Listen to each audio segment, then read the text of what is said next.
Sure. I found out that earlier that day that he was going to fire me because he had shared with a couple other people that he had to do the hardest thing that he's ever done in his 33-year career. Like, we were close. Like, his daughter babysat our kids.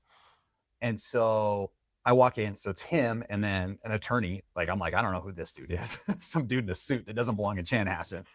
And so we sit down and he tells me, hey, New York Life's decided to terminate your contract. And I'm like, okay. He's like, you don't seem very surprised. I'm like, doesn't really sound like negotiable. He's like, well, I guess that's not. I'm like, okay. And he's like, why are you so okay with this? I'm like, Toby, this is not a surprise to God. And this is this is 100% part of his plan. And so if his plan is for me to move, like, I'm excited for what he's got next. And I stood up, I gave him a hug, and left.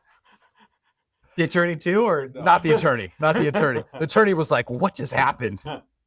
So that gentleman, his wife had been going through glioblastoma, like stage 4 for the last 2 years, and was like right at the end. So that was September.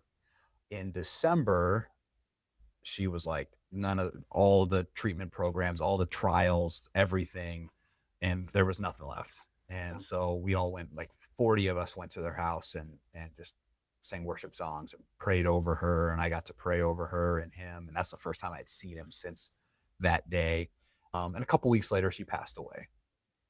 Man. So the funeral comes up, and again, they were close. And like I had hired his son at the office, like close, like poker nights, Friday nights at his house.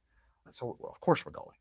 I didn't really realize what we would be going to, though.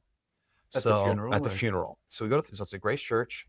So we go there. Me and my wife go there, and this is like January, so like 4 months after I'm fired. Again, I had 17 years at this company. Like, I was. You're still recovering. Yeah, and like, yeah. So I get there, and we walk into the room before, like, the kind of meet and greet, whatever, beforehand.